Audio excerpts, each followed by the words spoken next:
morning, all. Morning. Good morning. Today's session is conducted jointly by Indian Concrete Institute and Construction Philosophy magazine. Today's webinar is mainly on two objectives. One is the launch of ICA Cochin's online crash course on advanced concrete technology, followed by an exclusive lecture on demolition of living structure by Dr. Anil Joseph, who was the structural consultant for Maradi demolition project, which took place last year in Cochin. I welcome all the viewers and panelists to the session. Event is hosted by Construction Philosophy, and we have with us engineer M.A. Joseph, who is the chairman of ICA Cochin chapter. And we have Dr. Elson John, secretary of ICA Cochin chapter. And we have Dr. Anil Joseph, structural consultant for Maradi demolition projects. Engineer Liji Anna Matthew, who is the treasurer of ICA Cochin.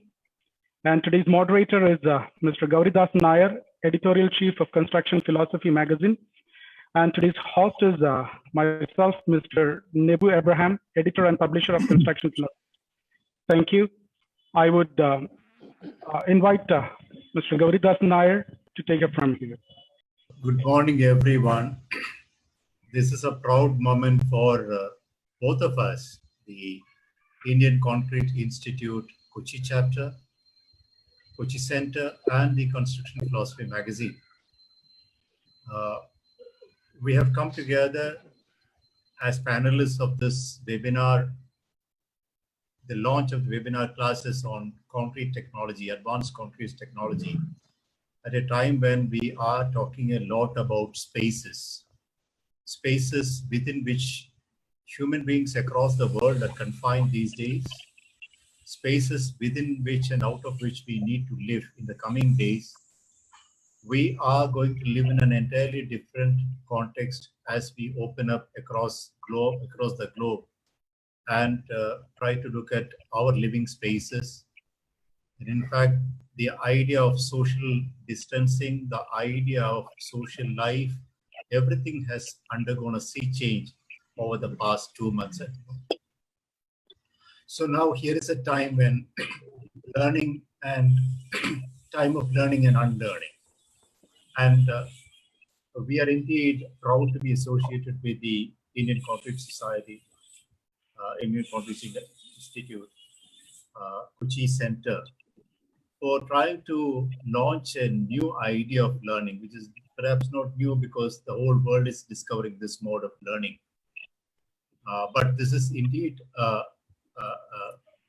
very unique initiative by a professional association, in the sense that we have to understand the manner in which things are going to change in our lives in the coming days.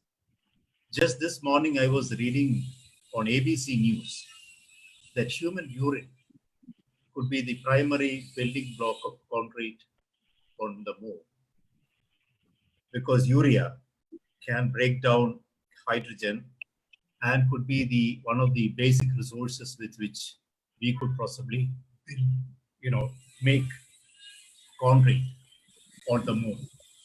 So which set me thinking about the many things that this panel is going to discuss, and also the kind of energies that the ICI wishes to impart to the learners and practitioners who are listening and who have joined us in this very interesting session that we are about to have.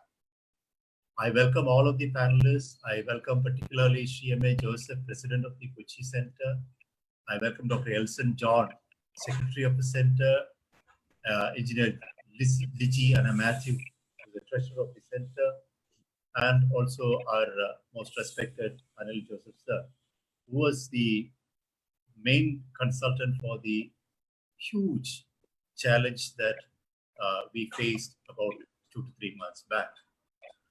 Now, we wish to obviously M.A. Joseph, being the president of the Kochi Center of the ICI, would certainly want to tell us a little about what the ICI stands for, what the Kochi Center has been doing over the past few years, and what the Kochi Center intends to do with this kind of a webinar class project. So I would welcome Shri M.A. Joseph to kindly introduce us to ICI and this project.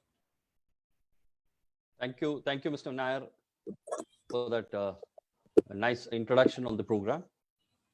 In fact, I will take you through the Indian Concrete Institute with a presentation.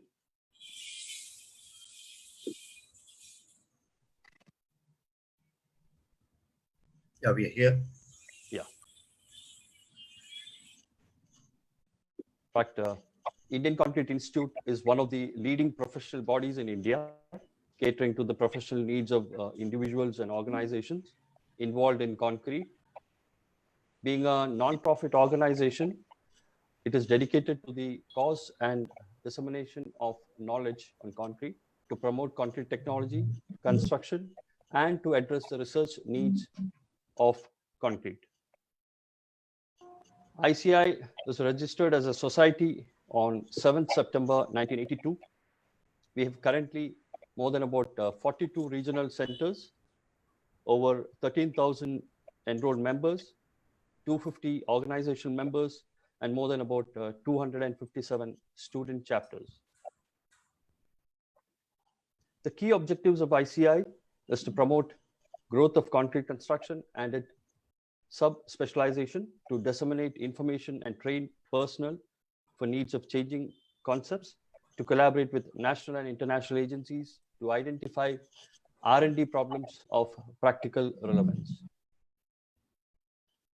and to institute and distribute awards for achievements in concrete construction technology, to arrange national and international workshops, conferences, seminars, and exhibitions, to arrange annual lectures on selected topics of relevance to concrete construction. In fact, just to clarify, all the centers have center chairmen, and we have one president all India. So the all India president, we have a great driving force from engineer Vinay Gupta, the CEO of Tandem Consultants, who's the all India president. We have the Secretary General, Mr. R. Radhakrishnan, at the headquarters in Chennai. We have the Vice President South, Engineer S. Suresh. ICI conducts various seminars, roundtable conferences, exhibitions, and seminars. We also have collaboration with various professional bodies like the Singapore Concrete Institute, the Concrete Institute of Australia, Korea Concrete Institute, American Concrete Institute, RILAM. We're a member of Asian Concrete Federation and member of FIB. Especially to the ICI student chapters, we have a specific objective to bridge the gap between knowledge and practice, to keep them abreast of happenings in the field, to prepare them to face the challenges in their career, to enhance their employability. ICI Kochi chapter is happy to announce the launch of a unique online crash course on advanced concrete technology with a specific focus on improvisation, on the theoretical and practical perspective of concrete technology. I urge all the budding civil engineers, the faculties, and the practicing engineers who deal with concrete to take advantage of this dedicated program. And thank you all for joining today. And over to Mr. Nair for the proceedings. Thank you, Shri Thomas. Now let me please introduce to you Construction Philosophy, the magazine that is proud to associate with ICI Kochi Center in launching this webinar class project. The Construction Philosophy is a one-year-old magazine. We are completing our first year this month. We have been fortunate to be mentored by none other than Dr. E. Sridharan, who has been a kind of an inspiration for us all through, and he's been guiding us. And we should also, I must also put on record our respect and regard for Sri Anil Joseph, who has been the second important mentor for us as we move forward with our efforts. You would see the advisory board from all over the globe, some of the best minds in construction industry, and we launched our first issue of Construction Philosophy with an exclusive interview with Dr. E. Sridharan, who gave this interesting message: put your country first, walk the straight path in life and profession, and the rest will follow. And we have tried to follow that. And if you look closely at the motto of this publication, our effort is to raise our voice for quality. So it would seem like a very, very strange name, Construction and Philosophy. But we thought that this is a very significant thing to do. Construction, we do make seemingly inanimate spaces, but these are spaces that throb with life. And that is precisely what Dr. Anil Joseph is going to talk to us when he looks at demolitions. Now, we have been trying to look at construction industry as a whole. We've been looking at design. We've been looking at architectural endeavors. We've been looking at structural issues. We've been looking at the new paradigms of structural engineering that have been created across the world and also in India. We have been getting the best minds in India, like Sri P.G. Venkatram of L&T Infra, Sri Sridharan himself, A.N. Prakash, and we have some very interesting people writing for us. See, please, construction philosophy, as at the back of the makers of construction philosophy, decided on one thing in the first meeting, that we shall not be a kind of product finder magazine. We will be a magazine which talks about issues. We'll be a magazine which will talk about core areas of the subject that we call construction and structural engineering. So if you look at the screen, you'll see value engineering. Value engineering is probably one area which is not really found outside the engineering colleges or the discussions of the academic seminars. It has not found any public space. So we thought we should put it on the cover of our magazine so that people will focus on value engineering as a very important thing, which concerns not just the big projects, but it concerns even a person who constructs a modest home. So this has been our endeavor, and we are happy we could have some very interesting names: Sri Mutaya Kasi, Sri A.N. Prakash, Sri Mohan Ramanathan, who was probably the expert on demolitions in India. So when the Bharat demolitions happened, we had our entire team led by Nebu Abraham there. We were video recording it, we were documenting it, talking to all those people involved. We were talking to Brinkman, Utkarsh Mehta, we were talking to Sri Anil Joseph, and we were lucky to have the front row view of what was happening there and also talk to these people. And we are happy that the ICI has decided to launch this webinar class project with a lecture on demolition of living structures by none other than Sri Anil Joseph. And we are happy to be associated with this project. I would now welcome Dr. Elson John to talk to us about this project, the webinar classroom project. Once again, I must tell my viewers that, Dr. Elson John is in a car. He has an hospital emergency to attend to which he has been attending since last night. He's been talking to us on the phone from the car, and today also he's on the road and speaking to us, participating in this program. Thank you very much. Thank you, sir. So, good morning to all. So, I'm very happy to introduce the course to all of you, because during this lockdown period, ICI Kochi was thinking about what we can do creatively. So the executive committee came up with a solution that we can start a unique course in advanced concrete technology. The main intention is that many of the universities in our country, including Kerala Technological University, is not having concrete technology as a core subject for the BTech civil engineering. So as a result, a lot of the civil engineers are coming into the field which who didn't even study concrete technology as a subject. From looking from outside, we feel that concrete is a very simple material, but concrete is one of the most heterogeneous material in this world. So without knowing the heterogeneity or the problems, we can't give much life to our structure. So one of the main objective of ICI, as Engineer Joseph was mentioning, is to bridge the gap between the theory, research, and practice. So we designed the course in such a way that a proper bridge between the theory and practice is achieved. So for that, we have expert speakers from industry, academicians from the across India.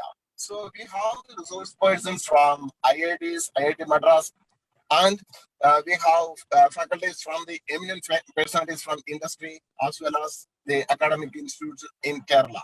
So how we can achieve this gap means for each of the topic, we have selected the resource person from the relevant field. For example, if I'm telling when we are talking about the cement, the resource person will be from a cement industry. Similarly, when we are having the session on fresh properties of the concrete, the resource persons will from the ready mix industry. When we are talking about hardened concrete, the resource person from the material testing laboratory. When we are going for the durability, we will have the resource person from the academics or in the research. And for each of the sessions, we will have a panel. At the end of each of the session, we will have a panel discussion. So all the theory as well as the practice can be mixed up, and we will our participants will get a better exposure to the theory as well as the practice. Again, this course is again tailor-made to meet the requirement of the students who are writing the university exams. We will have the continuous monitoring system through assignments and exams, and in the same time they will be introduced to the practical field. In the same way, in the other way, they know what is the issues in the field, but they may not know the theory or the reason behind that. So it will help them to identify the cause of the reasons. So in that way, we can achieve a proper bridge and we can make the engineers more employable. Again, that is one of the main objectives of ICI. So with this, I'm just concluding about the course. Handing over to Mr. Nair. Thank you, sir. Yeah, thank you. Thank you, Dr. Elson John. Thank you very much for taking the trouble, in fact, though you are part of ICI Kochi Center. Now, may I request Engineer Ligiana Matthew to give us a briefing about the content of the course and, the details of the content of the course and how people can, we have already publicized how people can register for this and what would be the outcome, because, what kind of outcomes that you are expecting from this course. Ma'am. Thank you, Mr. Nair. So as our chairman and secretary has pointed out, one of the objective of ICI is to bridge the gap between theoretical knowledge and what is practiced in the field. So for ICI Kochi, as we are introducing this course, it is unique and first of its kind for the center. And this course will be delivered with a special emphasis on field applications of concrete and concrete technology. So the course is planned in such a way that the course will be scheduled in different days, which is covering 35 hours. And the main topics of the course will be the past and present of concrete, an insight on the ingredients of concrete, mixed proportioning, special concretes, modern construction practices, etc. So we have prepared a well-structured syllabus, as Dr. Elson has pointed out. A well-structured syllabus has prepared by the ICI core team, comparing the syllabuses of reputed universities. And we have prepared the syllabus to cover the rudiments of concrete and concreting. The course is open to BTech and MTech students from across the country, as well as for faculty and practicing engineers practicing engineers can also join the course. So the webinar course is scheduled to start from 14th of May, and all the sessions will be handled by experts from the field, as our secretary has pointed out. And at the end of each session, there will be learning assessments in the form of small quiz or assignments, which will be evaluated in a day or two. And upon successful completion of the course, e-certificates will be provided to all the registered participants. And after the lockdown period, we are also planning for 1 or 2 site visits. And what you have to do now is, for registering this course, the registration fee for the course is ₹1,000, and an early bird offer for the first 30 participants is a registration fee of ₹500. So the registration fee you can transfer to the account of ICAI Kochi Center, and you can fill up a Google form. Both these details will be shared in the Facebook page of Construction Philosophy. And the last date of registration is 12th of May. Last date of registration you can note down as 12th of May, and the first 30 participants will get the early bird offer. And in case if you have any further queries, you can always email to icikochi@gmail.com, Indian Concrete Institute, ICI Kochi, KOCHI, ICI Kochi @gmail.com. So I will share as the brochure of our webinar. So this will be circulated, as well as the same thing will be available in the Facebook page of Construction Philosophy. Ma'am, there is this question from Vishnu Nandan to all panelists. I think we have already announced it, and it is there in the brochure also, whether there will be an e-certification at the end of this webinar. Yes, there is an e-certification at the end of the webinar. Yes. Okay. So you have already, I mean, there was this question from an anonymous attendee, whether it is, some fees there. You've already clarified that. Thank you. Okay. Now, I believe, I think we have generally, and I must welcome some very interesting participants here. I welcome Shri, there must be so many of them, but let me particularly welcome Dr. V. Shelvan of the Kumaraguru College of Technology, Shri Anand Raj, Assistant Professor, Saranathan College of Engineering, Tiruchirappalli, Shri Dharam Pradeep, Vishnu Nandan, and many others, Sagar Kotari, Prashant S, and Akilan, who has been showing his hands, and all the others who have joined us this morning. And we are happy to welcome you all to listen to Shri Anil Joseph on demolition of living structures, which I think is a very important, very crucial topic in our world, because people think of construction, but few people think about deconstruction. And very few people think about demolition as part of development. So all these needs to go hand in hand. And I believe this ICI initiative to launch this webinar class project itself is to take you to the learners, particularly to the younger generation, particularly through the nitty-gritty of the very nuanced segments of in the construction industry and the material sciences connected with construction industry. And demolition is one process that forms part of the construction industry, which suddenly has captured the headlines only because it happened in Kerala, in the the media savvy Kerala, and it has been observed by the entire globe with interest. But I'm sure Dr. Anil Joseph, who has been following demolitions across the world, who has been associating with the best minds in the field, would have a lot more to tell us. So I would welcome, on behalf of the ICI Kochi Center, on behalf of ICI Kochi Center Chairman Shri Thomas Joseph, Shri M.A. Joseph, Shri Elson John, Srimati Liji Anna Matthew, to deliver this special lecture on demolition of living structures. Please, sir. Let me also, before Dr. Anil Joseph commences his lecture, assure all our participants here that we shall try to have a discussion after the lecture. And it will turn out to be a panel discussion involving all the the experts on the field.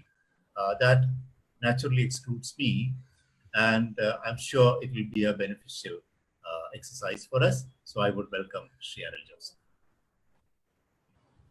Good morning.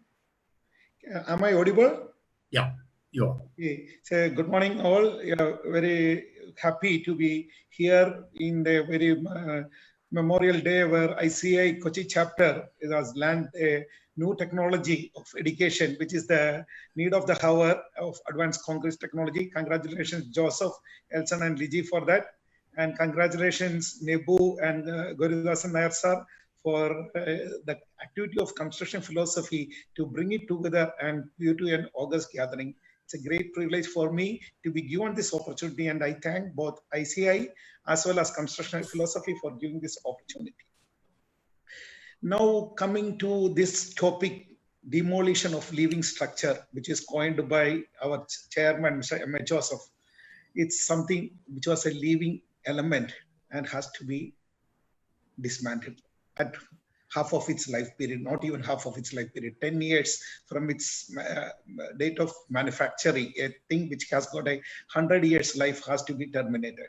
So I have a bit of emotional component connected to this, is that out of the 5 towers which was dismantled as per the Supreme Court order, 4 of the structures was designed by me. So I was part of the creation of the team, and I was the structural engineer for the project for making of those buildings in 2006. And unfortunately, I was entrusted with the duty to be the structural engineer representing the government to make sure that the demolition is done without any harm to the society in large. So that was another responsibility as a structural engineer, a different shows. So creator, the role of Brahma, and the destructor role of Shiva has to be jointly put into action.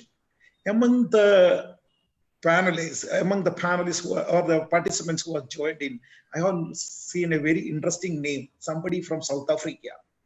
Mr. Kevin Smith is among the participants, and he was the man who got it executed in the field. Good morning, Kevin. It is 7 o'clock in the morning in South Africa, and he is among the participants. So I owe a lot for my knowledge, which developed in the short period of October, where I was fighting against that this demolition is not possible without huge social impact and damages to the neighborhood. And when I was educated by the team of people from Jeff Demolition, Joe Brinkman, and from Vijay Steels, so where the knowledge of demolition without affecting the neighborhood can be achieved was taught by Kevin and team to me. And I was the one who was fighting them to by all way because they were going to destroy my building. And I was fighting with them in all aspects to make sure that it doesn't go just like that. But then we know the technology has improved a lot. Even though it was applied elsewhere in the world, we were very apprehensive about due to the local circumstances, which I will share during the course of my presentation. And we will move forward from here. And I think I will take about 50 to 1 hour time to close this. And like Gauridasan Nair sir told, we will have a discussion. And it's not a talk alone. For me, it's a very emotional subject. So because these buildings were so part and parcel of me, and to be part of the demolition was a very sensitive and a disturbing phase of situation. But then the other impact was also very heavy. So we wanted to make sure that it doesn't affect the common public also. So let me have the privilege of sharing my screen. Nebu, can I share the screen? Yeah, go ahead. Yeah. So today we will be talking on demolition of living structures and a review. So this thing I will be covering primarily from the engineer's perspective. For budding engineers who will be most of the audience, what are the engineering behind demolition? And here we have gone for the implosion technology due to the timeline. So we'll be covering on detailed study of implosion and background and timeline which led to the demolition of this building, and the challenging in demolition of apartment, and typical layout for implosion and calculation, and how we converted the drawing to field execution, and my thought process of the review of the demolition. Yeah, engineering behind demolition. Yes, demolition is needed in certain circumstances, and demolition can be defined as dismantling, razing, destroying, or racking a structure, any part, or therefore by pre-planned and controlled manner. So there are different methodology which can be adopted during this thing, and there are certain vital factors that we should have: minimum duration, less noise, less pollution, and minimum disturbance to the neighborhood. And demolition method can be selected as pre-demolition work such as survey, removal of hazardous material, and stability analysis report to be done. So I will be covering these aspects as we move forward. So primarily what we do, the steps before demolition include survey, removal of hazardous material, and we have a clear-cut, well-defined plan. Thanks to the team of Jet Demolition, we had a minute or seconds plan, how exactly it has to go, and what are the safety measures to be done to make sure that everything is going as per the schedule. And so there are different techniques for structural demolition. One is the progressive demolition, then controlled demolition, or deconstruction or top-down method, and demolition of building by wrecking ball, and demolition of building by implosion. So if you can see that this is the conventional top-down method, when you are approaching that, make sure that all the cantilever elements are removed, and we are bringing the building from the top, removing the cantilever first, then bringing it from the top to the bottom. So the second slide, you can see the second short picture, you can see that wrecking ball, where the huge mass of balls, which is heavy, very heavy, is hit on the building and make the building to fall. And the third photo, you can see the hydraulic crusher in operation. So hydraulic crusher with long boom. So we have technology where the boom can reach up to 45 meters. And finally, the implosion technology. So implosion technology is the one which was adopted for the demolition of the Marriott building, because the other things were all time consuming and practically not possible considering the circumstances. So here, this is a comparison chart of the different method. Top-down manual method with jackhammer or pneumatic hammer. What is the principle? Breaking away concrete with handheld jack or pneumatic hammer. General condition, floor by floor, downward sequence we go for, and broad scope of application. Top-down machine with hydraulic crusher. Again, this is the hydraulic crusher with long boom, and this is the wrecking ball technology, how we can do that. But good efficiency is there, but pure application for underground columns and foundation, and restriction of the entry area and large size equipments is needed. And finally, we will be today focusing on the implosion technology, where the explosives are used, and by delayed detonation technology, the building is brought down with perfect engineering calculation and make sure that it doesn't affect the neighborhood. So these are the different systems and detailed study of implosion, how we do and what has to be done. Suppose you will be in charge in some project where you have to do the implosion, what will have to be done. Implosion is an effective and efficient method of deconstruction, and it can reduce both cost and time to bring dangerous multi-story building to ground in comparison to conventional demolition method. Yeah, that is the buildings which is structurally damaged or some problems due to fire, etc., are generally brought down, or some settlements happening. So that is generally brought down by implosion technology. And it is where the strategic placing of explosive material and timing of detonation, so that structure collapse on itself in a matter of seconds, minimizing the physical damage to the surrounding. The techniques weakens or removes critical support, so that the building can no longer withstand the force of gravity and falls under its own weight. So that the concept is that we are not blasting the entire thing, we are removing the critical element. And especially in the case of these projects where we have this high-rise building, so we will be removing the column and allowing the fall to happen, so that under the gravity the slabs falls and the failure will happen as per our calculation. So pre-blast consideration include pre-weakening of the structure, where we will be removing certain loads, certain wall loads will be removed, and the places, the material which can fly away will be removed. And maybe pre-weakening also include cutting of shear wall, which will be a very strong element, which is designed to take care of the lateral loading. So that also as part of pre-weakening we have done in this project, the shear walls were removed. And in certain projects we go for a test blast to verify the strength of structural member, and what is the concept of the explosive design, is it working as per this thing. The test blast is done. And to minimize dispersion of building debris into adjoining land after implosion, a trench or bund will be installed around the building to contain the debris, and a proper wrapping system is adopted in order to prevent the flying debris from going away. A good design will cause structure to fall towards the area where we have pre-planned it. So this, you can see the concept. So here the central, it is sequenced in such a way that a good implementation will cause structure to fall towards the center of the building and within the protected area. This is the theoretical knowledge, but for all our cases, the system was so complicated that we have to come up with different technology. So these are the 6 basic steps involved in the implosion technology. Step 1, survey surrounding areas to determine if the structure should fall to one side or collapse on itself. Study building plan to see where explosives can be placed. Remove toxic substances like asbestos, flammable material, gas, and furniture. Remove non-load bearing walls, so a frame structure. So we remove the load so that the impact happening on the ground will be controlled. Drill hole in columns and place explosives. Calculate the load of the explosives, what is needed, and cover column with geotextile, and the detonation is the process. So these are the different steps, stages of demolition. So here you can see a photo of a test blast before what was the condition and after the test blast to find out the efficiency. And here you can see the wrapping of the column to be done so that the flying debris doesn't go and doesn't create any problem. And the netting is also done and geotextile wrapping is also provided so that what is the impact going to happen, it will be controlled. And ballasting is the process where we will charge the building, and by electric detonators and delayed detonators, charge will be provided, and the failure will happen. We will select the call according the way where we want the structure to fall, and the timing of detonation will be also adjusted accordingly. So again, the precaution what you have to take. So we have to evacuate the occupants of nearby building. In fact, for our case, it was so complicated. We have to close the highway even, and the protection of the structures nearby has to be done. Proper precaution to prevent damages, if any, likely to happen. And we had the entire team ready. The entire emergency disaster management team was ready to take care if something goes wrong.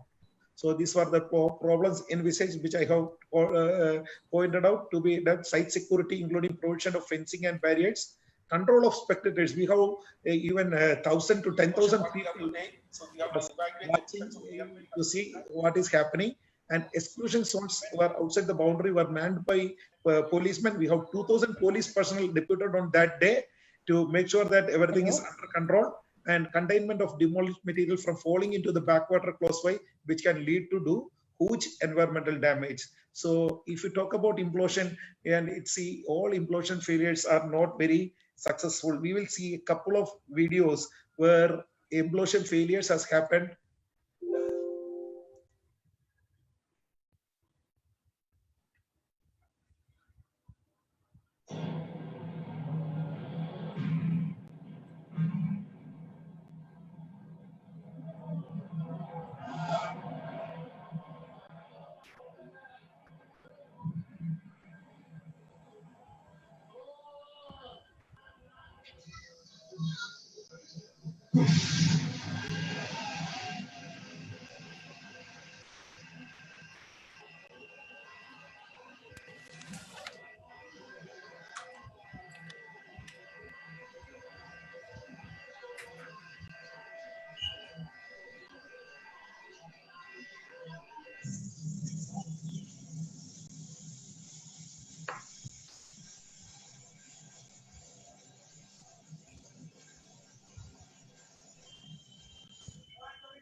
So you have seen that demolition failures happening, and we'll see one more case. This is the case of Royal Canberra Hospital in Australia, where one girl of 9 years died. We begin with the disastrous aftermath of yesterday's implosion. It's estimated around 100,000 people lined Lake Burley-Griffin to witness history. What followed will be etched in the memories of us all for years to come. Organisers had intended yesterday's demolition to be spectacular. They couldn't have imagined the traumatic effects it would have on the national capital. Instead of the safe, fully contained implosion, boats on the lake and crowds on the other shore were showered with debris. Shards of steel warped and twisted by the force of the blast. 12-year-old girl was hit and injured, 9 others taken to hospital with minor injuries. Even today, no one could tell why the implosion turned into an explosion. It was worth painstaking and detailed investigation by the police, which largely matter, as you appreciate, I guess, of structural engineering questions and questions of physics to determine the cause of the fatality and the injuries of the collision. The build was killed 480 people from the demolition site, nearly 10 times the prescribed safe distance set down by contractors. But today, witnesses gave graphic.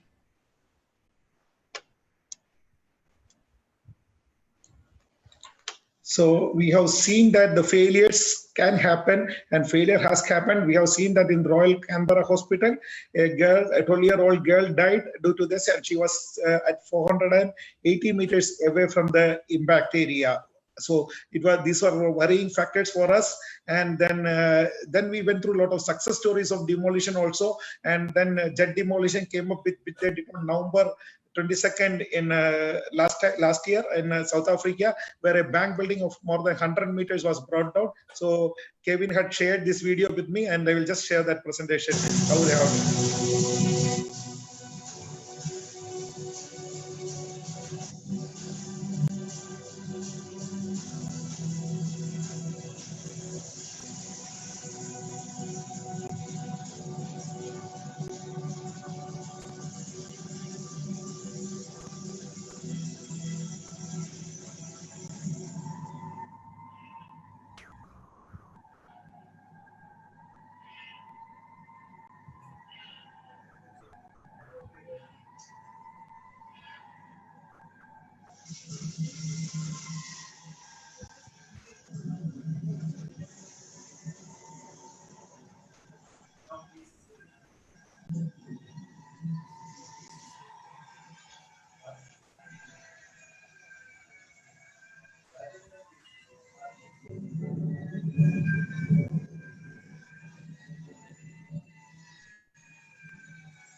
So we have seen that how the failure, the theoretical part where we have gone, we have done the studies, how is it happening, and what was the apprehension we had, how the failures is likely to happen.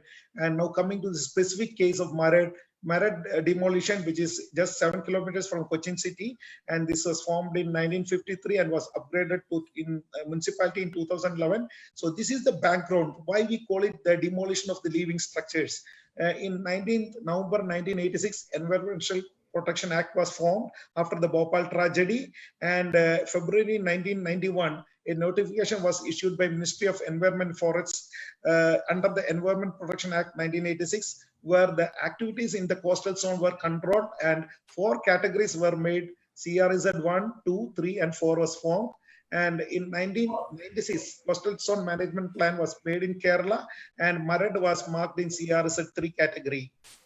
And in 2006, the Panchayat, without obtaining the mandatory permission from the Kerala Coastal Zone Management Authority, issued building permits to builders in the consideration that since massive development is happening in the area, high density of population and proximity to Cochin Corporation, the area can be treated as in CRZ 2 category. And the work has started. They have done the piling and the superstructure was going on. The Vigilance Department of LSJD found that raised the point that it is in CRZ 3 and the sanction provided is not legal, and the stop memo was issued. The builders, since they have started the construction and is halfway, they approached the High Court of Kerala and obtained a stay for the stop memo and continued with the construction, and they completed the building in 2010, and people started occupying the building. So municipality went to High Court. The Kerala Coastal Zone Management Authority came in. The High Court also given verdict in favor of the builders, and the division bench also gave a favorable verdict in the case of the builders, because it is the fault of the municipality who has given the sanction and not the builders, and the problem has to be taken by the municipality. And Kerala Coastal Zone Management Authority was very much criticized for not acting on time, sleeping from 2006 when the building was sanctioned and the building was constructed, and people were living in there for 8 years, and now they are telling that it is illegal, is not right, was the High Court pointed out, and they went to Supreme Court, and there was a lot of argument to find out whether it was in CRZ 2 or CRZ 3, and finally a Supreme Court made a 3-member committee, and they asked to study that what was the condition in 2006. technically they found that in 2006, it was in CRZ 3, and later on it was raised to municipality in 2011. So hence it can be categorized as CRZ 2. But as per the rule, the building when it was constructed was in CRZ 3 technically. So in May 8, 2019, Supreme Court Division Bench comprising of Justice Arun Misra and Naveen Sikha told that the permission granted is illegal and void and the building has to be demolished.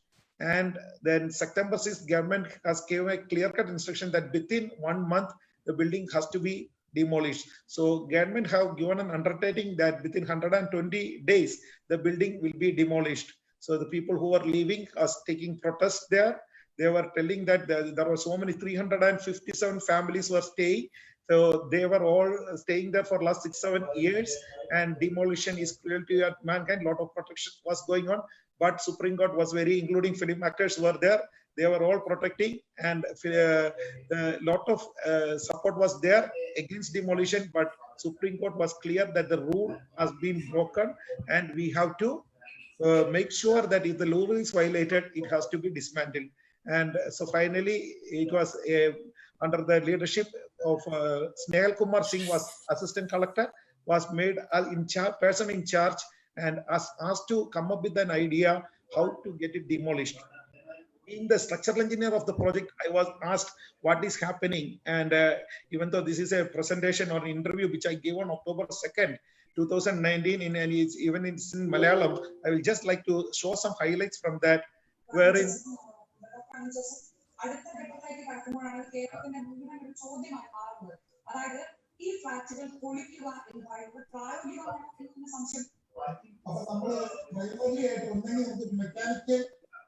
Destruction പോകാം, അതായത് ഘട്ടഘട്ടമായിട്ട് മോളിൽ പോയി ചേർക്കുക. അതിന് പല system ഉണ്ട്. ജോ crushers 6 തൊട്ട് 8 മാസം വരെയെങ്കിൽ മിനിമം 2 ബ്രിഡ്ജസ് ഉണ്ട്, ഒരു ഹൈവേ കടന്നു പോകുന്നുണ്ട്, അങ്ങനെ ഒട്ടനവധി സെൻസിറ്റീവ് കാര്യങ്ങൾ അവിടെയുണ്ട്. Gas pipe. So in the interview, we were highlighting that there is 2 bridges very close by. One bridge is only 8 meters away from the building structure. The water bodies are just 5 meters away from the building structure. In case of Jain Coral Cow, it was only 1 meter, and gas pipelines are running, petrol pumps are there, 2 highways are running. So it's a very dangerous situation, and we practically believed that as the structural engineer, demolition was not, by implosion was not the right technique. But then somebody has to be in charge. On October 5th, government has appointed me as the member of the technical committee, and I was very much apprehensive that it is not practically possible how they are going to get it done. So October 11th, we had SCBA Sarvate, a man who holds the Guinness Book of Record for the maximum demolition in the world, and from Indore came in, and he has give boost confidence to the team, where he told that he has done a lot of implosion, but then that was all in remote areas and not so critical area, and the size scale was only about 20% of the challenge which we were having. So that was still worrying, and lot of meeting with district collector, sub collector, and the entire team was done. Lot of discussion came in, and finally the edifice company brought in Joe Brinkman from Jet Demolition, and Anand Sharma of Vijay Steel came in, and they had Jet Demolition had real experience of doing this. So we had a lot of review, and they presented to us how the engineering has to be worked out in this case. Our appreciations were met, all the points, so much of arguments were happening from our side to their side, lot of technical calculations, and to and fro we have discussed, because we were worried these areas were very sensitive, and we have to go ahead with that. So all the verification was done. Till we were worried about the touchdown impact which will happen during the blast. So lot of calculations were made, and they have worked out that the permissible impact due to the blast touchdown vibration will be under control. So all those things converts were done.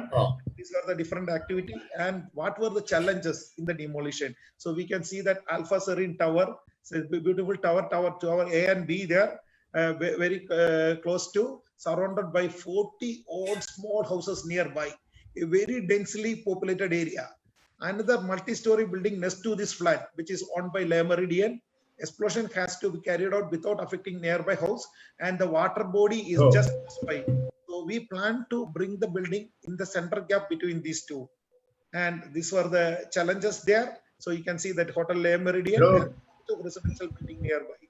So this is the typical plan, and you can see the soil. This is where we are very much worried, because the total 16 meter comprises of soft marine clay with SPT value ranging from 0 to 2.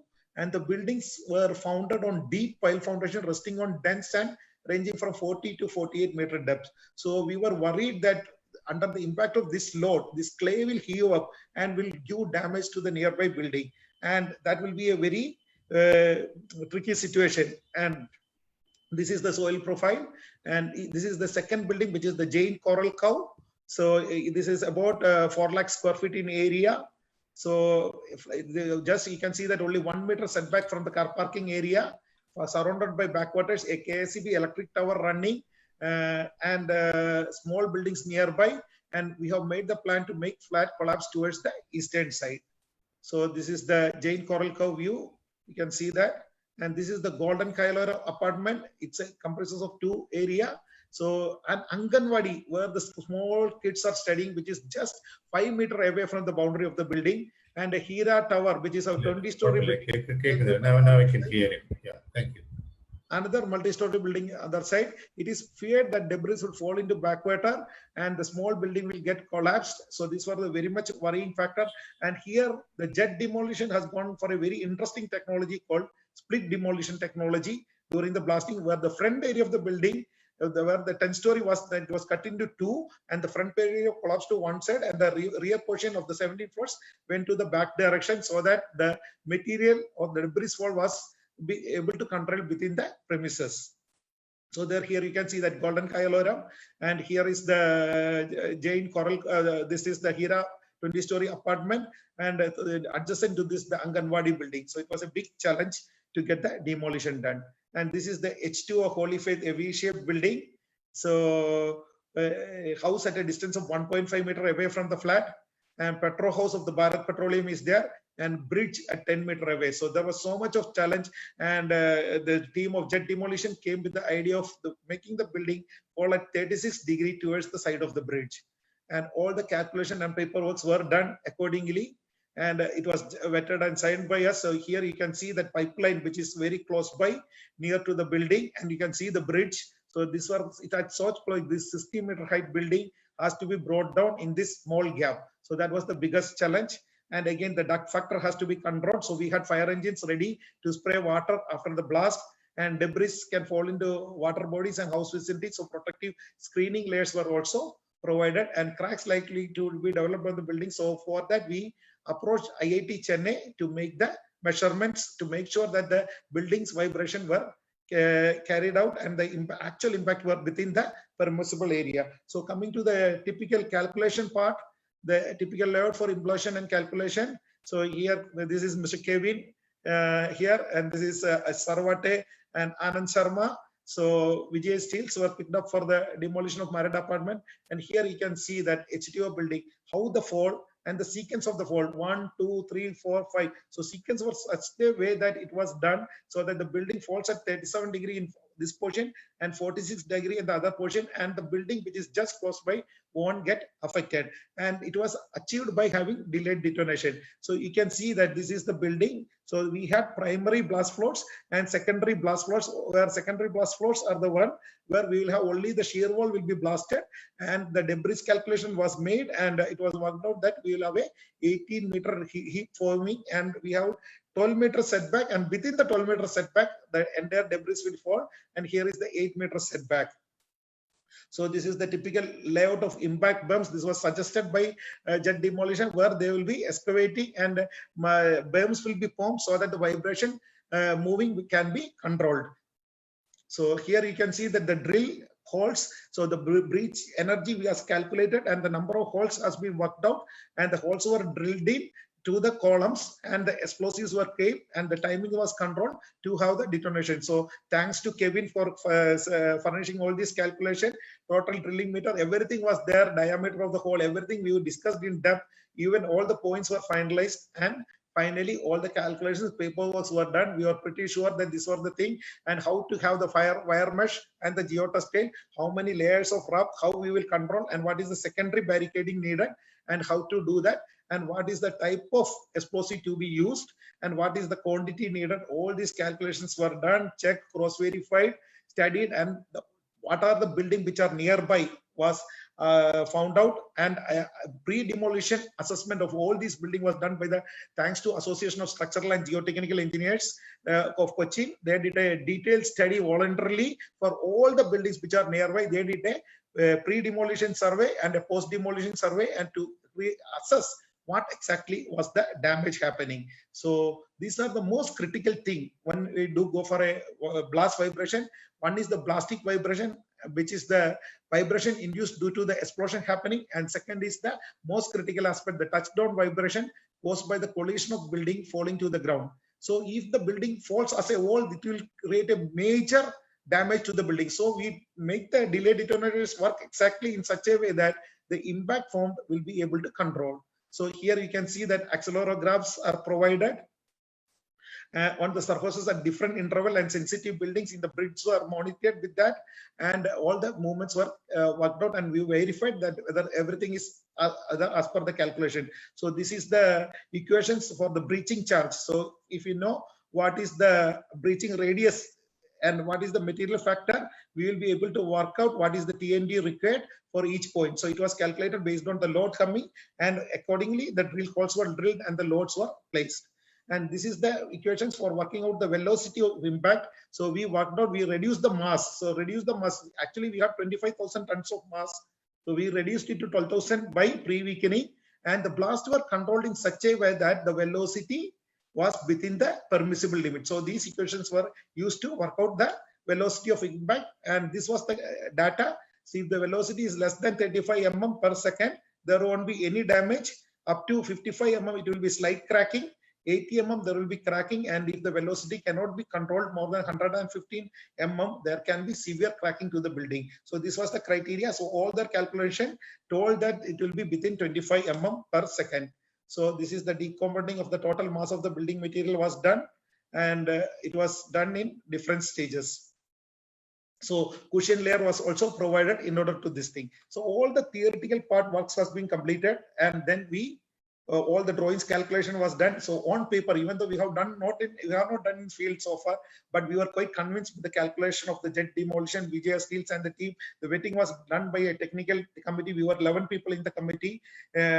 So all the engineering team worked in. Snehal Kumar Singh was the head, who is also he is the IAS officer, sub-collector, but he is also a civil engineer from IIT Roorkee. So it was that, and it was reported to our collector Suhas. He also took genuine interest in all the calculation, and we finally decided that we will convert it into field and go for explosion. So this, you can see that we have done protection work for the pipeline. The oil pipelines were removed, the oil was taken out, and water was pumped in, and sandbags were provided over the pipelines. So here you can see the measurements of ground vibrations, and here this slide shows the assessment of the nearby buildings. Here accelerometers and geophones were installed to measure what is the vibration, and thanks to Professor Bhuminathan and team from IIT Madras who did this job and gave us a wonderful data of post analysis of what exactly happened during the blast. So here is that, and 7-member team from IIT Chennai was there, and we placed the accelerometer at different interval so that we can extrapolate and understand what was the impact at any point. So here you can see the vibration measurement video happened during the blast.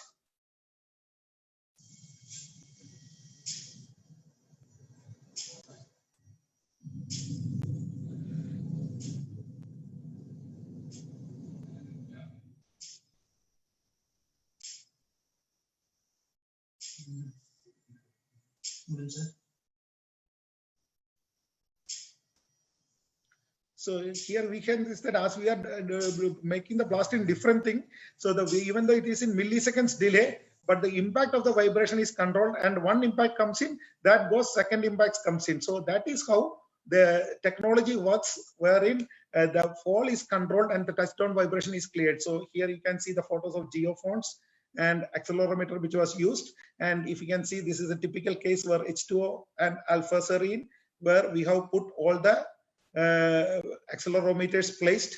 Here you can see that these were the cards where people were sitting from the IIT team were sitting, and they were making the measurement. and all this, and in the bridges were also, we have vibration sensitive strain gauges were installed, and the measurements were taken during the course of the impact. And this is the positioning and connections of that. And the nearby building, as I pointed out, Structural Engineers Association has done. So we went to each and every building, and proper precautionary was taken for each building and what has to be done, and all the people were evacuated. And finally, the day of demolition came. So we had a clear-cut plan. We had so many ambulances arranged, fire engines arranged, 2,000 personnel, police arranged. Everything was done, and we decided to go for blast on January 11, 2020. And H2O was supposed to go for blast at 11:17 a.m. and Alpha Serene was blasted at 11:43. Even though it was scheduled at 11 a.m., there was a delay. And Alpha Serene was at 11:43 and 11:46, and Jane Coral Cove the next day on January 12th at 11 a.m. and 2:26 p.m. So this is the demolition. Everything was ready. Edifice Engineering was the contractor, and Jet Demolition did for them. And explosion carried out at lower, upper, second, fourth, 7th, 10th, 13th, and 15th floor. And we will see the video. And as we were making the countdown, the 5 minutes before the first siren went, and last second siren was about to go, there was a helicopter on the top. And since the helicopter was within the no flying zone, we had to wait for 15 minutes till the helicopter was grounded, and we went for the demolition. It was a very tense moment in the sitting in the control room at that time. And here we can see what happened.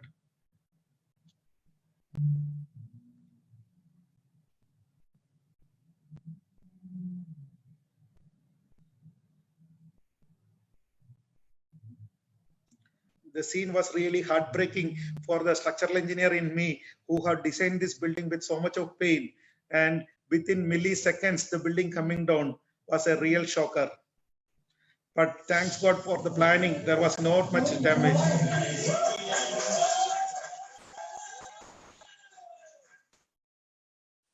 So this is what happened there. Now we will just see the Alpha Serene demolition.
So now moving to Jane Coral Cove, this was the largest building, but this was the most perfect blast which was happened among the 4 blasts. We'll just see that happened on January 12th at 11 a.m.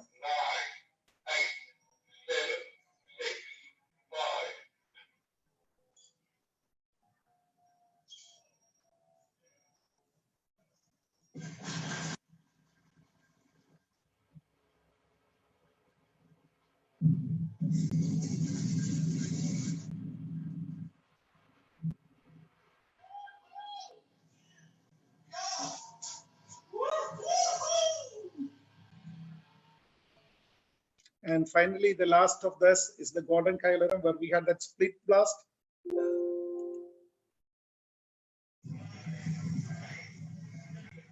So here you can see that the Anganwadi is protected by these 2 cranes and the screening here to protect the Anganwadi. And thank God the Anganwadi was not damaged.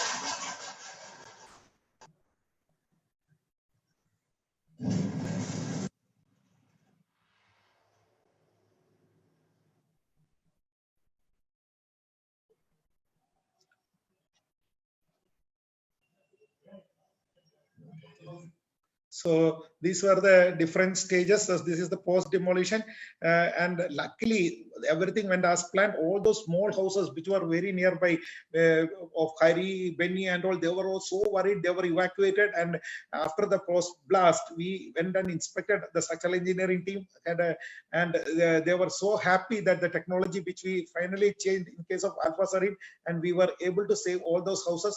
So here you can see that after blast, the debris being formed. And this is some review of the Marad demolition. There are lessons learned in that. A lot of lessons. Law is above everything. Law need to enforce strictly on official responsibility for providing clearance, builders and contractors. Transparency of law is required. A law which was formed in 1996, nobody know about the law till 2006. So that authorities have to look in what exactly went wrong. Authorities need to provide a clear picture of area under each zone, and there should be provision for public to access the information. Government and other in-charge officials should make measures to prevent construction rather than demolishing it after construction. It is always better to avoid creating problem rather than thinking of a solutions after creating it. The demolished apartments were constructed with a span of 3 to 4 years, and people were living in those residences for more than 8 years. In addition to the environmental impact, sustainability assessment should also consider two other important classes of impacts, mainly social and economic. So many people were affected badly because of this. Considering an apartment having 1,500 square feet of carpet area in a reinforced concrete building, the waste and carbon footprint is at least about 100 tons of carbon dioxide. It could then be estimated that the demolition of 360 such apartments with a remaining life of 90 years would have the same negative impact as the removal of 8.1 square kilometer of mangroves over the same period of time. It is from the study conducted by IIT Chennai environmental report. So that's such a huge environmental impact has happened due to non-clarity in the law. Everyone celebrated the demolition, but we never thought once about the families who were left homeless. So many people were made homeless due to this act. And to bring to your notice, there are more than 29,000 buildings of the same violation in the state of Kerala. So are you trying to point out that all these are criminals? No, there is something wrong with the Kerala Coastal Zone Management Authorities. They have to find out. They are allowing the building to be constructed, and one fine day they say that as per this clause, this was under this area. It is not the right way. We have to act properly. Let us not waste crores of money, energy, and capability just to demolish it in few seconds. Alternatives need to be opted, rather demolition to avoid environmental impact and sustainable alternatives. It took years to build, but only a few seconds to demolish. Let us learn from our mistakes. So here you can see the photograph before impact and after impact, what is happening. And this is Mr. Joe Brickman and team from Jet Demolition. And this is the these are the detonators being placed in the columns. And this is the IIT Chennai team. IIT Chennai team who did the vibration measurement, Professor Bhuminathan and team who did the job, Danya there. So these are the team who did the job. And this is the connection of the delayed detonators, a combination of electrical engineering, civil engineering, electronics engineering, and mining engineering put together to bring to a successful result as far as the engineer is concerned. And this is the team from LSTD, Shibu, and all who are part of the team, very strong team. This is the team of Structural Engineers Association, who was associated thanks to Reggie Sakri and team, who was the president of the team, who were helping us in the post-demolition and pre-demolition analysis. And this is the carbon wrapping. This is the after demolition survey. And this is the team which did the job. This is the explosions brought in. Thanks to Venugopal sir from the explosive department, who took meticulous plan in verifying all the calculation submitted by Kevin and team regarding the explosive energies provided. This is the structural engineering team with the office provider, collector, thanks to Collector Suhas, Commissioner Vijay Sakre, Snehal sir, and all the team of and this is the structural engineers team who are there, part of there in the site to get it executed as per plan. And again, this thanks to John Brickman and team. This was a learning experience, and this is the situation before demolition, and this is after demolition. So these buildings are no longer in the photograph. So that's what I would like to talk about. And thank you very much for a patient hearing. And I think, yeah. So it's almost 45 minutes. Yeah. Thank you. Thank you very much, Dr. Anil Joseph. That was a very interesting lecture, quite illuminative. I'm sure that there will be so many questions about what you have said here. We have something like 20 minutes to go now, of which we'll use at least 15 minutes for questions and answers. We would welcome the listeners and viewers to come up with their questions. Dr. Anil Joseph, you can see the questions on your screen. There is this question from Vishnu Nandan on how the debris was removed. Yeah, the debris, actually it was when we were planning, we thought debris removal is a big challenge because actually there were total about 70,000 tons of material. So, but in fact, we were able to get it. We went for a tender and we got 36 lakhs for taking the debris. The debris were recycled and converted into aggregates in certain area, and certain materials were taken for dumping for the road formation. So it was not wasted, it was recycled into a product, and that was a good thing which happened about the debris. And all the reinforcement were made as scrap and went for recycling. Thank you. I mean, even as I thank you for that answer, let me please remind the viewers that, we have been seeing so many questions about the course being offered by ICAI Cochin Center. And I believe the answers that have been given by Sri Joseph and Srimati Ligiana Matthew are, informative enough. It's all there, and you're also advised to go to the website of ICAI Cochin Center and also follow construction philosophy to get more about this. And I would welcome more. I think there is this question from Varghese Mahmoodil Nainan. Post demolition, the experience, he probably meant the experience. And I remember one of the questions that Sri Anil Joseph raised in his article in Construction Philosophy when he was trying to recall this whole experience was about the removal of debris and how difficult it is for the local government to remove the debris, how it would be utilized, whether it would all go waste. You have briefly answered that, but could you please elaborate on it? Yeah, so the debris actually, even though there were a lot of debris formed, so actually pre-weakening we removed almost 50% of the material, and primarily it was given to another agencies to do that, and we had a time frame by which it can be done. And then there was this conversion material where the concrete were broken into part and has recycled into a material where it will be converted into different grading of aggregates, which can be recycled and put it into use. That was the primary purpose. And as on now, even though it was little bit delayed schedule, now almost 95% of all the materials are cleaned and all the sites are clean and level after the demolition process. There is this question from Mr. Rabinder Shekhar. He asked, the salvage value of steel is negative. And so how to take out steel bars out of concrete and convert that into aggregates? No, steel bar was taken out separately, and steel bars was sent into recycling for steel material. In fact, we had about 24,000 tons of steel material. Steel was there in this 8 lakh square feet of buildings which was demolished. So that was a considerable revenue to the agency who have done the demolition. So they have taken the effort of breaking it using suitable equipments and removed all the steel particle, and it was sent into a recycling plant to make the different versions of steels for later uses. We have questions from Puvada, Virendra, and many others, whether the PPT would be made available to them for study purposes. I believe it is there as part of this program, which is being aired by Construction Philosophy on our site, and it will be also available at the ICAI Cochin Center site. And I'm sure it will be useful for anybody who wants to go back to this presentation and make use of it as a textbook for your future studies. Now, how was the foundation part removed? Because all the visuals that we saw, you put explosives on the pillars and all that. But how was the foundation removed? This is a question from Uday Sobagur. Yeah, it's a very interesting question. Removing piles going up to 48-meter depth was not practically possible.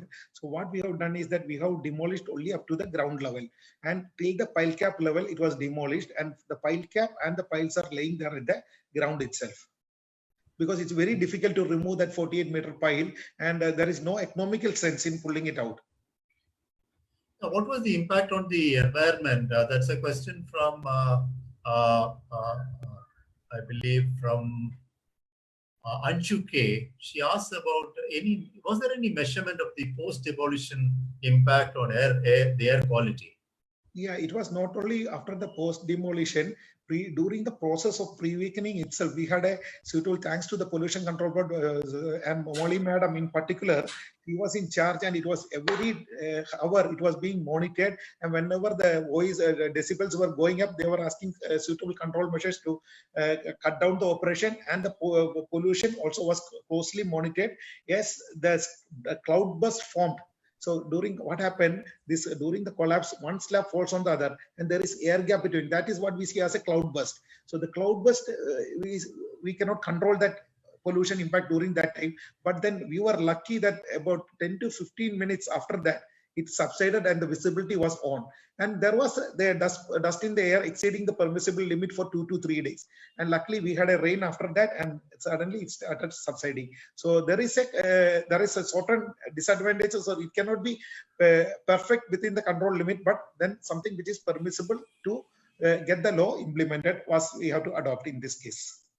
Yeah, there is a small correction here. I had earlier said that the PPT would be available on the Kochi ICICI Center website, but the ICICI website is under construction now. So it will be available on the Construction Philosophy website. Please log on to the Construction Philosophy site and we will get it. So, see, you mentioned, this is from Sneha Raj question. You mentioned that the soil profile and strength was a concern during the demolition process. And we know that the soil peculiarities of the soil structure in Kochi, which is mostly a reclaimed place. Was any soil reinforcement technique implemented before the demolition? Can you come again? Once again, the last part I didn't. You say, was any soil reinforcement measure taken before the demolition? Yeah, that's or after. Yeah, I know. So in the initial part of this, when I was opposing this blasting by implosion technology, my main worry was that this soil consists of extremely weak soil portion. It's almost 60 meter on marine clay. So what will happen? We were worried that during the blast and when the debris fall, since the soil is extremely weak, it will heave into the nearby property and will create damages. So that was very much worrying, and we were this thing. But since using the delayed determination technology, the edifice and jet demolition team and Vijay Steel's team were able to control the impact. And since it was resting on pile and with the pile cap on, the pile cap and pile were taking the vibration, and there was no nappage. Further, no reinforcement needed for the soil after that, because pile and pile caps were there and it was absorbing the vibration. And since the volume of material falling was very much under control, to the tune of only 1/25 of what was there in total, so we were able to control it in sequence, and there was no damages due to that, and no reinforcement of the soil was needed. But however, we have taken the precaution of creating bunds, soil bunds, by excavation in one area and making bund on the other area, so that the vibration impacts will be controlled due to this, and the vibration will be absorbed due to the bund formation. Thank you. There is a small information. There is this question whether future information about future seminars, webinars will be available. Yeah, yes, we have been holding webinars all through the lockdown. We had associated with the Builders Association of India, the CREDAI and others on the lockdown and its impact on the construction industry. We had also done 3-4 webinars on cement and other materials. Now we shall be associating once again, who knows, with ICI Kochi chapter, again on some other aspect, but we have been fortunate to be chosen to host this launch of this webinar class project. Again, let me tell you, this is going to be a permanent. We are going to live with webinars now. Let's face it. So I think that is going to be very interesting. Whoever is interested can join us, like people from South Africa or any part of the world can join us. So thank you very much for asking that question for this clarification. Now, there is this question from I can't read the name, Vishwanath or some. Vishnu Nandan. Vishnu Nandan asked, what were the project management challenges there? Yeah, there was a lot of challenges right from planning. So it was a big project management in hand. So managing, we evacuated about 2 kilometers radius. So so much of people were taken. Then they were given temporary resting places, and so much of fire engines protection. Even the animals which was there has to be protected. So much of minor things were connected in that, and it was a big. The entire disaster management team was put in first. I told like we have 2,000 police personnel watching that, controlling that, and putting into place. So it was a real, and everything was planned to perfection. That is one thing. So one thing which I would like to share with the young engineering audience, being a structural consultant who has done more than 3,000 projects and more than 1,000 high-rise stories. What difference I learned from this entire exercise is that when we are doing structural design, there is, even if your factor of safety is high, there is no problem because it is on the safer side. So once you are make sure that it is not risk, the factor of safety will be higher, and the economy is the only criteria. So you can be a little bit on the higher side, it's all right. Whereas in this, when we are going for a demolition by implosion, even though I am against demolition and strongly believe in construction is what is needed. But then when the engineering is so beautiful that here is the challenge: if your explosive are lesser, the collapse won't happen. So it will be a failure. And if the explosives are more, it will tend to another disaster, because there will be flying debris, where we have seen the case of Royal Canberra, where a 12-year girl was killed. So this is the challenge. The calculations has to be perfect. Engineer has to be perfect. This electronic engineering, mining engineering, drilling, everything has to be synchronized, and the teamwork. So this is a big project management, and the risk, protection, safety, all those aspects has to be put in, and it's a major challenge. And thanks to the team of Jet Demolition, Edifice, and Vijay Steel, and our district administration, who did a marvelous job to get it through, along with the local self-government department. Thank you. I think Ravinder Shekhar, who has asked a question about the probability percentage of mishaps happening, I think Shri Anil Joseph has answered that question as well. Vishnu Nandan also has another question about, should demolition also be included in the life cycle analysis in future? Yeah, very interesting question, Vishwanath. So I just saw that question. So it's a very interesting question. And in fact, this particular instance, so the building which we saw Jet Demolition demolishing, it was a bank building. It was badly, due to fire accident, that was badly made, and the demolition has to be done. But now the problem of Mullaperiyar, I was always thinking, because we construct, but being engineers, we forgot how to decommission that.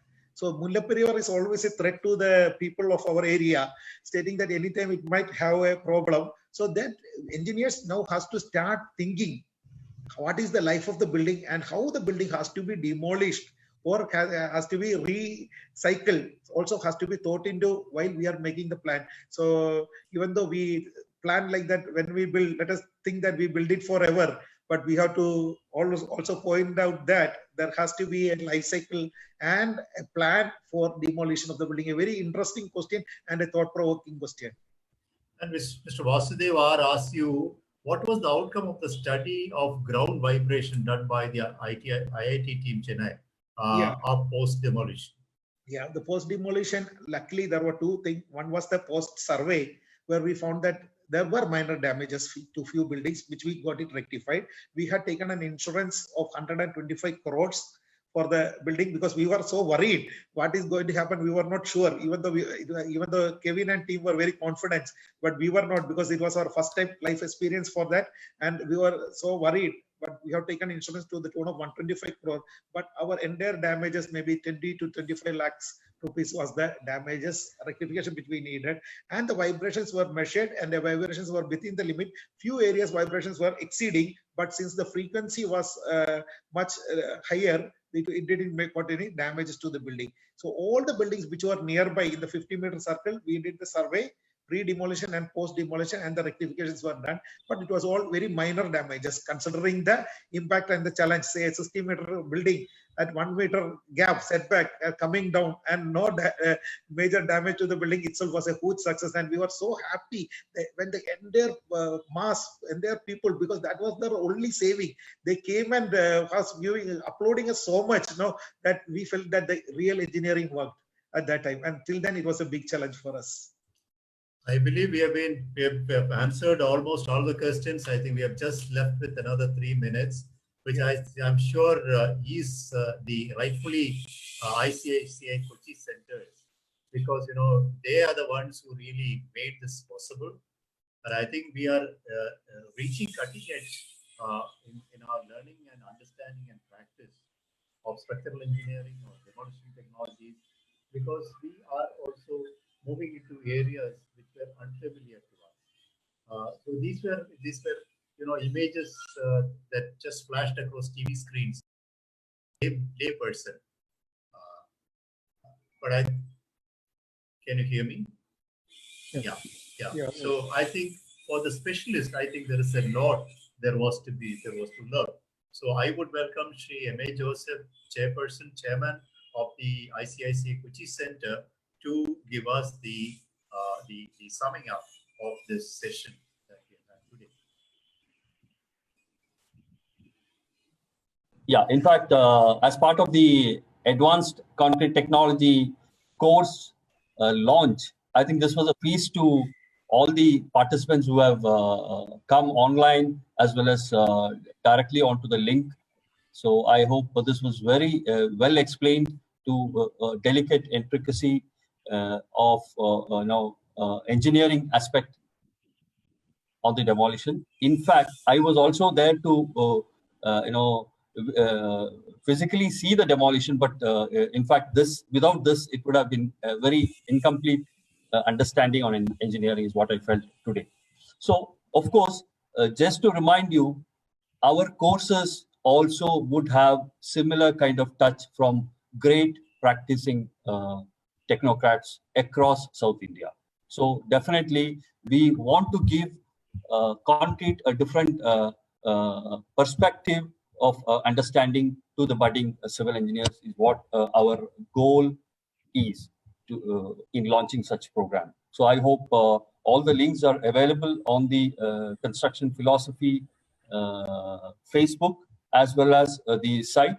So request interested candidates, be it the faculty handling concrete, be it students who are interested in concrete, be it practicing civil engineers who are interested in concrete. Definitely, we will look out, ensure that you get a new perspective which will help you deal with concrete in a better way. So with this, I will also thank the wonderful, lecture, the free-flowing lecture with so many videos and crisp, explanation, and managing time so well. We have got a good understanding of the particular subject. And thank you, Mr. Gauridasan Nair. You were so we felt that we were in a true TV program because you anchored it so well. And definitely construction philosophy, you gave us a very professional platform. I hope Indian Concrete Institute will be eager to associate with you for many more interesting programs. And I also thank all the participants for having joined us on time and making this program a great success. In fact, I also should give a special mention to Dr. Elson. He was the brain behind commissioning of this program, and he has given us good insights, programmed the syllabus so well, and of course, Liji ma'am, Elson sir, and all of them were there to confine the syllabus in a very practical manner. I hope all of you would have seen the part of it, and that's all from me. Thank you. Over to Mr. Nair. Thank you. Nebu, the final words. Well, I would like to thank all the participants for being here and all the panelists. And it was a great session, actually. Dr. Anil Joseph has narrated almost all the technical aspects that they have considered. And of course, we were also fortunate to witness the project. In fact, as Dr. Anil Joseph mentioned, it is not easy to see such a project because we are constructors, we are not destructors. In engineering, we have to witness and experience all such engineering challenges. And of course, it is, I mean, it was good to hear from Dr. Anil Joseph once again. And as Engineer M.A. Joseph have mentioned, without this session, it would have been incomplete. That is the right phrase for it. And I would again like to thank all ICAI members for giving us such a wonderful opportunity to host such a good, wonderful, beautiful event on behalf of them. And we are looking forward to having more and more associations with them. Thank you so much, the moderator, Mr. Gauridas Nair, for coordinating in a wonderful way. And thank you all. Thank you, participants. This is again, as I mention always, this is just a beginning.